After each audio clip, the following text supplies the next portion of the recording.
Our home, this beautiful blue marble floating in space, is just bursting with life. But have you ever stopped and really wondered why? What's the secret sauce? What makes Earth a living planet when all our neighbors are dead silent? Well, today we're going to find out. It really is the biggest question there is, isn't it? And spoiler alert, the answer isn't just one thing. It's actually a whole cosmic detective story, and it's going to take us from fiery infernos to frozen deserts, all to understand what makes our own world tick. You know, when we look out into the universe, what we're mostly met with is, well, a whole lot of nothing. Just a deep, profound silence. As far as we know, right here is the only place with this much going on. It really makes you realize how special this place is. And here's the part that's truly going to blow your mind. All of it, every person, every plant, every animal, is stuck to an incredibly thin layer on our planet's surface. And to really get how fragile that is, you need a good analogy. Okay, seriously, picture this. If you could shrink the Earth down to the size of an apple, the entire biosphere, everything from the bottom of the ocean to the top of the highest mountain, would be no thicker than that apple's skin. That's it. That delicate, paper-thin layer is everything. So to figure out what makes our little apple skin so special, our first clue isn't even on Earth. It's next door. Let's see what our planetary neighbors have to tell us. All right, here's a little puzzle for you. You'd think Mercury, being the closest planet to the Sun, would be the hottest, right? Makes sense, but nope. Venus, the second planet from the Sun, is the real furnace of the solar system. We're talking a blistering 450 degrees Celsius on average. So what's up with that? How is that even possible? It feels like it breaks the rules. What in the world is going on with Venus that makes it so much hotter than Mercury? Well, the secret is in its air. The culprit here is something called a runaway greenhouse effect. See, Venus is wrapped in this ridiculously thick, heavy atmosphere made of carbon dioxide, and that gas acts like a heat-trapping blanket. It lets the sun's energy in, but it absolutely will not let it back out. The result? A planet-sized oven. And this whole Venus situation perfectly highlights the very first, absolutely critical ingredient for life. You have to be in the right neighborhood.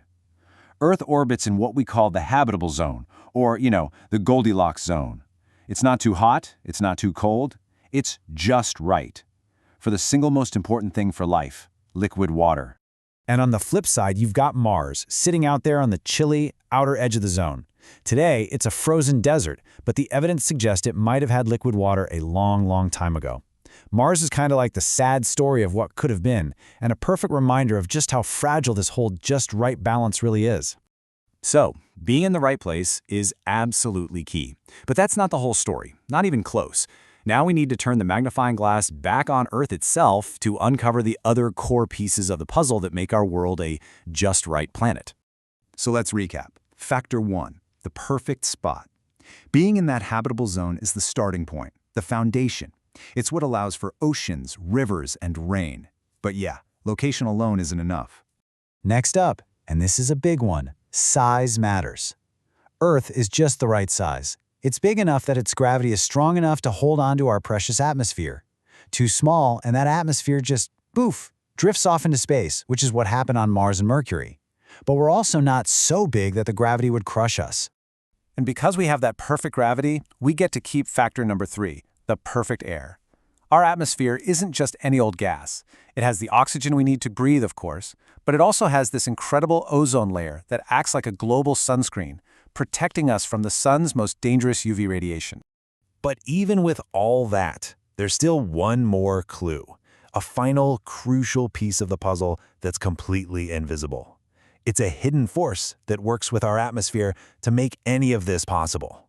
I mean, think about it. You could have the perfect spot, be the perfect size, have the perfect air, and our planet would still be a lifeless rock getting blasted by deadly radiation from space. Life needed one more layer of protection. What it needed was an invisible shield. And no, this isn't science fiction. This is a real, fundamental feature of our planet, and it's generated deep, deep within its core. Deep inside the Earth, the churning of its molten iron core acts like a giant engine, creating a powerful magnetic field that wraps all the way around our planet. This invisible force field protects us from the solar wind.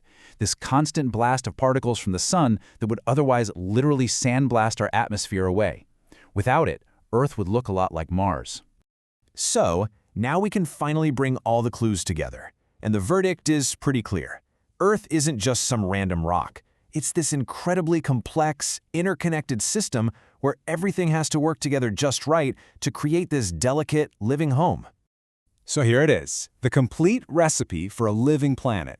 You need the right location so you can have liquid water. You need the right size to hang on to an atmosphere. You need the right kind of air for breathing and protection.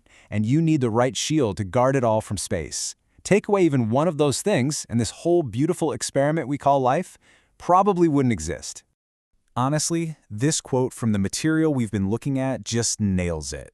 It's the combination of all these things, working together in this delicate balance, that turns a planet from just a ball of rock into a world where life can get started and then thrive for billions of years. Which kind of leaves us with this final, massive question to chew on. Is our home just a series of incredibly lucky cosmic coincidences, a total miracle? Or, in a universe with trillions of planets, was a world like ours bound to happen eventually? What do you think?